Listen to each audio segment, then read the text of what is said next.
क्या ईरान ने कल भूकंप की आड़ में परमाणु परीक्षण कर लिया? ईरान को लेकर ये सवाल पहली बार नहीं उठ रहे।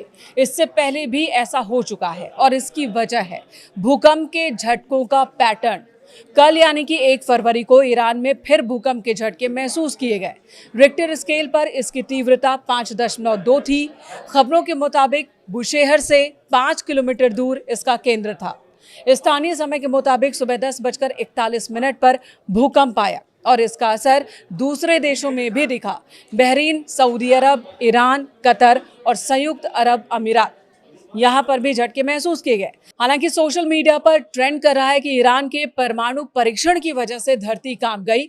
इस कयास को बल इसलिए भी मिल रहा है कि 3 हफ्ते पहले ही ईरान की सरकार ने चेतावनी दी थी कि 24 घंटे के भीतर हम परमाणु हथियार तैयार कर लेंगे। वहीं जिस जगह पर भूकंप आया यानी कि जिसे भूकंप का केंद्र बताया जा रहा है वो बहुत ही संवेदनशील है।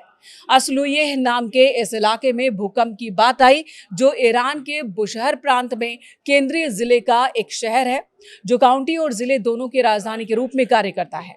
बुशहर यहां से सिर्फ 5 किलोमीटर की दूरी पर है, जहां ईरान का बड़ा न्यूक्लियर पावर प्लांट है।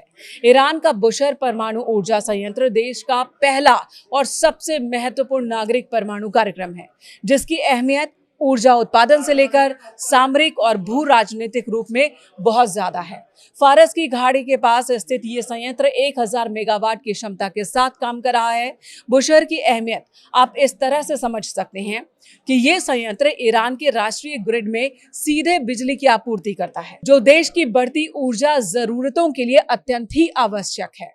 इस संयंत्र के माध्यम से ईरान हर साल लगभग 1.6 मिलियन टन तेल या 1800 मिलियन क्यूबिक मीटर गैस की बचत कर रहा है, जिसे दूसरी जगहों पर निर्यात कर ईरान विदेशी मुद्रा अर्जित कर सकता है। ईरान को यहां से स्वच्छ ऊर्जा और पानी भी हासिल हो रहा है। बुशहर संयंत्र कार्बन मुक्त बिजली पैदा करने के साथ साथ 75,000 क्यूबिक मीटर क्षमता वाली नई यूनिट के जरिए खारे पानी को पीने के लायक बनाता है।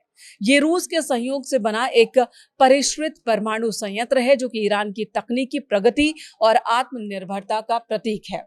बुशहर को अंतर्राष्ट्रीय परमाणु ऊर्जा एजेंसी IAEA के निरीक्षण के तहत संचालित किया जाता है, जो ईरान के परमाणु कार्यक्रम के शांतिपूर्ण होने का एक माध्यम है। आपको बता दें कि इस संयंत्र को स्थापित करने में रूस ने ईरान की मदद की थी। 1995 में रूस के साथ समझौते के बाद ये संयंत्र ईरान रूस के परमाणु सहयोग का एक प्रमुख उदाहरण बन गया, जिसमें रूस ईंधन की आपूर्ति करता है और उपयोग किया गया ईंधन वापस भी लेता है। इतना ही नहीं, कई और बातें हैं जो चिंता पैदा कर रही हैं। पश्चिमी देशों के लिए और अमेरिका के लिए चिंता का विषय है। ये संयंत्र पश्चिमी देशों और विशेष रूप से इजरायल के लिए भी चिंता का विषय है, क्योंकि वे इसे परमाणु और प्रसार के संदर्भ में देखते हैं और इस पर हमला होने की स्थिति में क्षेत्र में चेरनोबिल जैसी आपदा की चेतावनी भी दी गई है। देखिए, ईरान की भौगोलिक स्थिति ही ऐसी है कि वहां पर भूकंप आते रहते हैं। ईरान दुनिया के सबसे अधिक भूकंपीय क्षेत्र में है, सक्रिय देशों में से एक है, जो कई प्रमुख फॉल्ट द्वारा पार किया जाता है, जो देश के कम से कम 90% हिस्से को कवर करता है। ईरान में अक्सर ही भूकंप आते हैं और कई बार ये विनाशकारी भी हो जाते हैं, लेकिन बीते कुछ सालों में इजरायल और अमेरिका से बढ़ी तनातनी और हमलों और एक दूसरे को दी गई चुनौतियों के बीच यह आशंका बढ़ गई है कि ईरान बहुत तेजी से परमाणु हथियारों पर काम कर रहा है और मुमकिन है कि कई बार इन परीक्षणों की वजह से भी धरती कांपती है, जिसे भूकंप का नाम दिया जाता है। और यही कयास सोशल मीडिया पर एक बार फिर लगाए जा रहे हैं।